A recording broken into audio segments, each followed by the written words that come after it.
미크로네시아.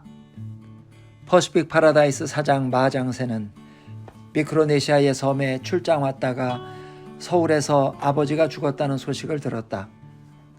퍼시픽 파라다이스의 본사는 괌에 있었다. 마장새가 자금 출납을 보고받으려고 미크로네시아에서 괌의 본사에 전화를 했을 때 여직원이 아버지의 죽음을 전했다. 마장새는 미크로네시아 남쪽 추크의 섬들을 둘러싼 환초 너머 폰페이 섬에 들어와 있었다. 폰페이 섬에서 서울을 가려면 하루에 한 번 오는 화물선을 타고 추크로 가서 거기서 하루를 기다려서 괌으로 가는 비행기를 타고 괌에서 다시 하루를 기다렸다가 김포로 가는 비행기를 타야 하는데 배편과 항공편이 운행 스케줄대로 연결되지 않는 수도 있었다. 멀어서 갈 수 없겠구나. 멀어서 가지 않아도 되겠구나. 서울과 남태평양 사이의 먼 거리는 아버지 초상에 가지 않아도 좋을 핑계였지만 직항편이 있더라도 마장새는 다른 이유를 대고 가지 않았을 것이었다. 마장새는 그것을 스스로 알았다. 마장새는 육군 전투부대 사병으로 베트남 전쟁에 파병되었다가 거기서 제대했다. 마장새는 한국으로 오지 않고 베트남에서 알게 된 미군의 중령급 군속 문관을 따라서 괌으로 갔다. 퍼시픽 파라다이스는 그 군속 문관의 자본으로 괌에 설립한 회사였다. 관광업으로 등록되어 있었지만 소규모의 인력 송출, 고철 무역을 겸했고 수산물 가공에 투자하고 있었다. 마장새는 그 회사의 총괄 매니저였는데 직원들은 사장님이라고 불렀다. 마장새가 괌으로 간 지 6년 후에 아버지 마동수가 죽었다. 그 6년 동안 마장새는 업무차 가끔씩 서울에 갔었다. 서울에서 마장새의 업무는 통관이나 인허가 관련 공무원들이나 거래업체 간부들을 접대하는 일이었다. 서울에서 시간이 나면 베트남에서 함께 제대한 군 동기생들을 만나 술을 마셨고 국립묘지에 베트남 전쟁 전사자 묘역에 함께 간 적도 있었다.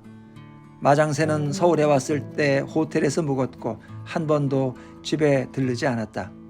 아버지가 암에 걸렸다는 소식은 괌으로 걸려온 어머니의 전화를 받고 알았다. 아버지가 죽었다는 연락을 받았을 때 마장새는 긴 한숨을 내쉬었다. 남태평양에 해가 저물고 바다에 노을이 깔렸다. 물과 하늘이 어둠에 섞여서 수평선이 흐려졌고 흐린 수평선 너머로 아버지의 상여가 흘러가는 환영이 보였다. 형, 한국에 안 올 거야? 아버지가 암 걸렸어. 한번 와봐야 할 거 아니야? 라고 마차새가 국제전화로 다그쳤을 때 마장새는 야, 난 한국이 무서워. 한국에 가면 아버지처럼 될 것 같아. 그래서 못 가는 거야. 이해해줘. 네가 힘들겠구나. 라고 대답했다. 3년 전 일이었다. 그때 마장새는 출장에서 돌아와 술을 마시고 있었다. 술김에 심한 말이 나갔구나 싶었는데 거짓말은 아닌 것 같았다.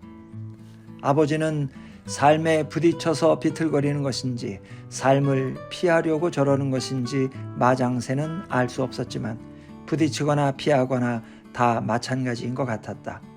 아버지는 늘 피를 흘리는 듯 했지만 그 피 흘림에도 불구하고 아버지는 삶의 안쪽으로 진입하지 못하고 생활의 외곽을 겉돌고 있었다. 아버지의 죽음은 노새나 말, 낙타처럼 먼 길을 가는 짐승 한 마리가 세상의 가장자리에서 얼씬거리다가 그 너머로 사라져서 보이지 않게 된 것처럼 느껴졌다. 아버지가 이 세상이 다시는 지분덕거릴 수 없는 자리로 건너갔다는 것은 어쨌든 아버지를 위해서 마지막으로 다행스러운 일이었지만 막상 죽음의 소식을 받고 보니 아버지가 건너간 자리는 아주 가까워서 아버지는 가지 않고 다시 이쪽으로 건너올 수도 있을 것 같았다. 아버지가 땅 위에 발을 붙이지 못하고 겉돌고 헤매이게 되는 생애의 고통은 아버지의 죽음과 함께 소멸할 것이고 그 고통이 아무리 크고 깊다 한들 이 세상에 흔적을 남기지 못할 것이므로 아버지의 죽음은 살아있는 사람이 긴 한숨을 한 번 내쉼으로써 정리할 수 있을 만큼 가벼운 것이기도 했지만 그 한숨 한 번 내쉬기까지가 어째서 그토록 힘든 일이었을까를 마장새는 생각했는데 생각이 되어지지가 않았다. 마장새는 폰페이 읍내 우체국에 가서 국제전화로 서울을 신청했다. 30분 만에 전화가 연결되었다. 태평양 건너편에서 동생의 목소리가 징징거렸다. 형, 못 와? 미안하다. 내가 너무 멀리 있어서. 임종은 네가 잘 모셨니? 아니, 난 나가 있었어. 나가서 여자 만나고 와보니까 돌아가셨더라고.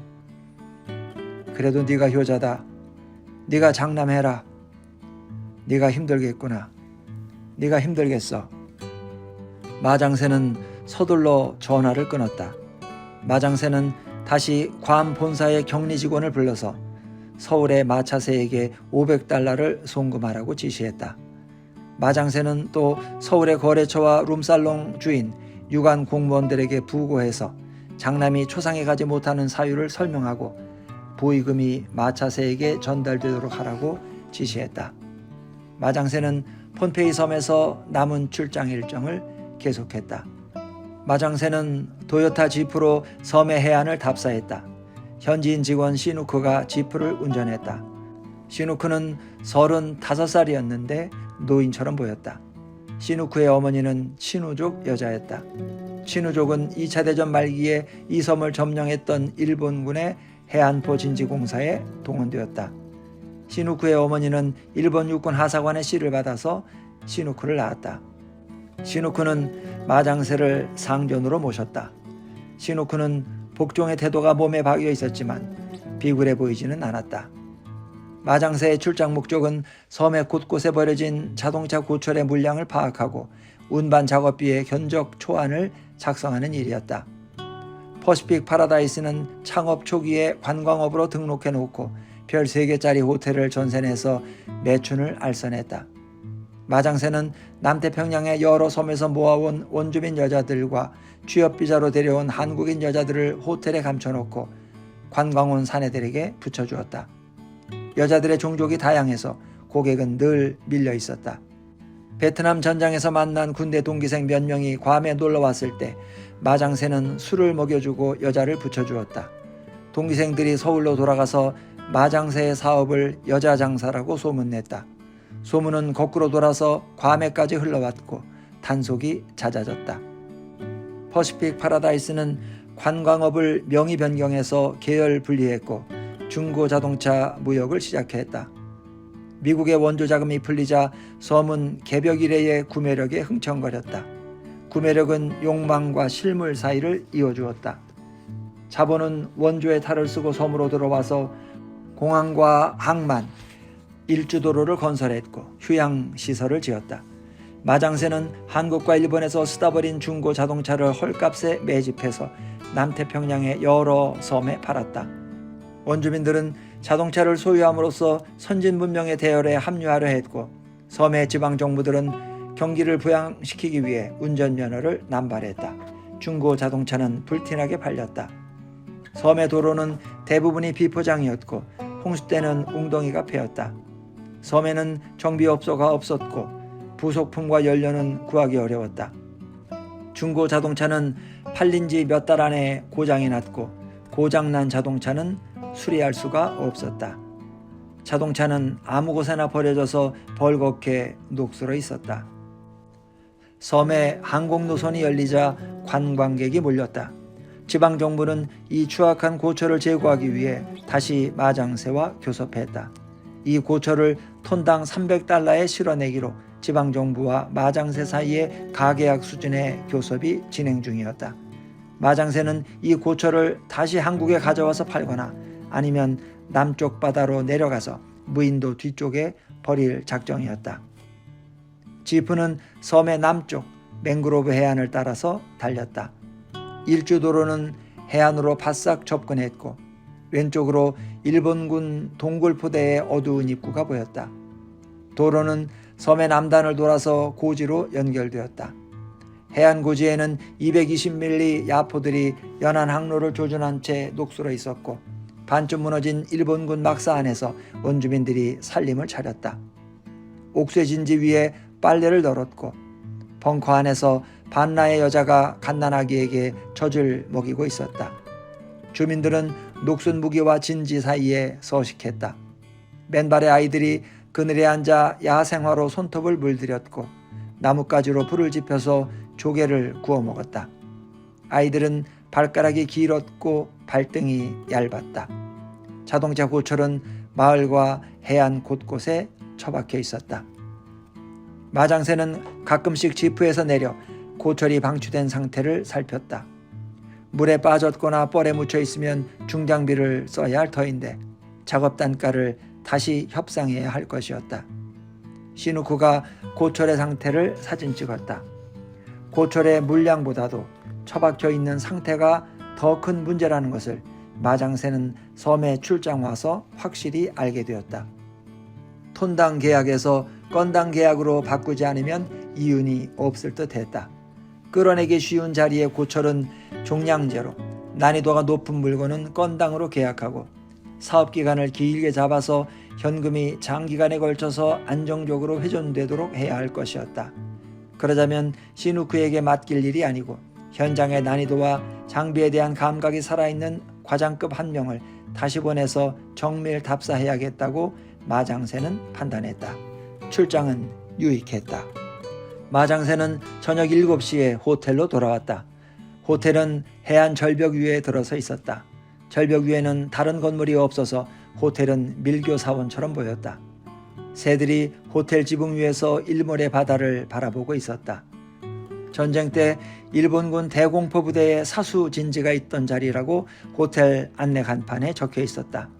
미군의 지상병력이 상륙해서 진지를 조여오자 일본군 수백 명이 만세를 부르며 절벽에서 뛰어내려 자살했고 일본군 지휘관 오다 대위는 일장기를 흔들어서 부하들의 자살 대우를 끝까지 격려했고 자신도 나는 제군들의 선두에 있다. 야스쿠니에서 만나자라고 소리치며 입 안으로 권총을 쏘아서 자살했다고 호텔의 팸플릿은 이 유서 깊은 절벽의 사연을 설명했다.